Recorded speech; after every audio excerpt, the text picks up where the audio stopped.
صلی وسلم علی رسول کریم. جب سے اللہ کا دین اسلام اللہ رب العالمین کی زمین پر پھیلا ہے، اس وقت سے یہودی، مجوسی، صلیبی اور شیطان کے ساری دنیا میں پیروکار وہ اسلام کو دنیا سے ختم کرنے کے درپے ہیں. دنیا میں ان یہود و نصارہ اور مجوسیوں کے ساتھ ساتھ ان کی روحانی اولاد جو اسلام کا لبادہ اوڑھ کر اسلام پر حملہ آور رہی ہے اور مسلسل ان کا حملہ اسلام پر جاری ہے، ان میں سے لوگ آج بھی مسلمانوں کی ان شخصیتوں، ان عظیم شخصیتوں، ان ہیروز جنہوں نے اللہ کی زمین پر اسلام کو پھیلانے میں سب سے بڑا کردار ادا کیا اور جنہوں نے اپنی زندگیاں، اپنی اولادیں، اپنا گھر بار، اپنا مال، دنیا کی ہر شے اللہ کی دین کے غلبے کے لیے داؤ پہ لگا کے قربان کر دیا اور ہر آنے والی مصیبت اور دور کو برداشت کیا. ان کے خلاف زبان درازی کرنا یہ مجوسیوں، یہودیوں کی روحانی اولاد کا شیوا ہے اور آج بھی چل رہا ہے. اس وقت جو حیدرآباد میں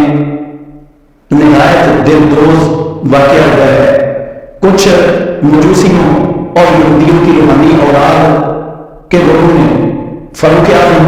عمر بن الخطاب رضی اللہ تعالیٰ عنہ کی توہین کی ہے. فاروق اعظم رضی اللہ تعالیٰ عنہ کو برا بلاتا ہے، آپ کی شان میں نہایت نازیبا کلمات بکے ہیں.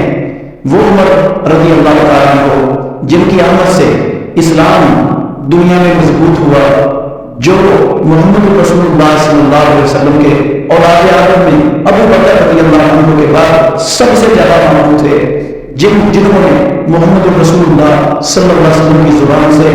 جنت کی بشارت پائی دنیا کے اندر. وہ عمر رضی اللہ تعالیٰ عنہ جس راستے پر چلتے تھے شیطان وہ راستہ چھوڑ دیتا تھا. وہ عمر رضی اللہ تعالیٰ عنہ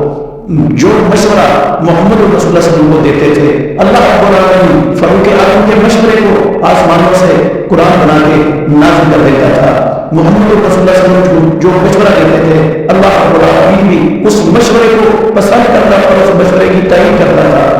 وہ عمر رضی اللہ عنہ جن کے بارے میں رسول مکرم صلی اللہ علیہ وسلم نے خواب دیکھا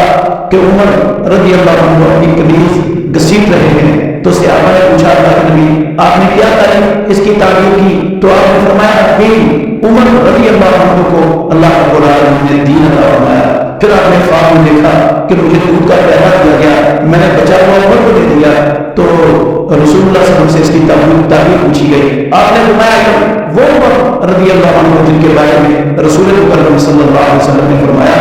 اگر میرے پاس کوئی نبی ہونا ہوتا تو عمر نبی ہوتے. وہ عمر جس کو کہا محمد رسول اللہ صلی اللہ علیہ وسلم نے اگر کوئی میری امت میں الہام یافتہ شخص ہے جس کو اللہ رب العالمین جس کے دل میں الہام کرتے ہیں تو وہ عمر ابن الخطاب رضی اللہ تعالیٰ عنہ. وہ عمر رضی اللہ عنہ جنہوں نے محمد رسول اللہ صلی اللہ علیہ وسلم کی ساتھ جنگ بدر، جنگ احد، جنگ بنو مستلق، جنگ خیبر، جنگ احزاب، فتح مکہ، جنگ حنین، تو وہ ساری جنگوں میں محمد رسول اللہ صلی اللہ علیہ وسلم کے ساتھ شرکت کر کے یہودیوں، مجوسیوں کی جنگ آتی دنیا سے ان کے باطل نظریات اور عقائد کا بھی پوری کر دی اور انہیں جزیرہ عرب سے نکال کر اس گن سے جزیرہ عرب کو پاک کر دیا. وہ عمر رضی اللہ تعالیٰ عنہ جو محمد رسول اللہ صلی اللہ علیہ وسلم کے پہلو میں آپ کے ساتھ وہ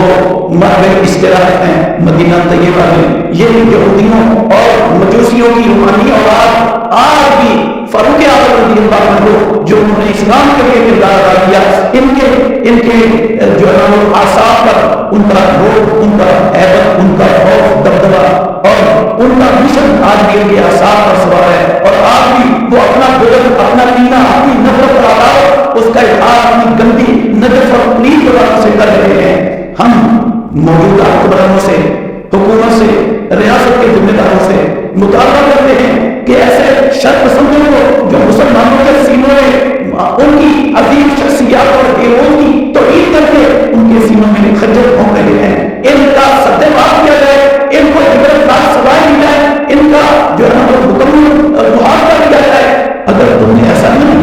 تو پھر آسمان والے رب کے عذاب سے دنیا کی کوئی طاقت تمہیں نہیں بچا سکے گی، اور پھر عوام کی نفرت جو تمہارے دلوں میں تمہارے نفرت اپنے دلوں میں پیدا ہوگی، اس نفرت سے تم اپنے آپ کو کبھی نہیں بچا سکو گے۔ اس لیے آگے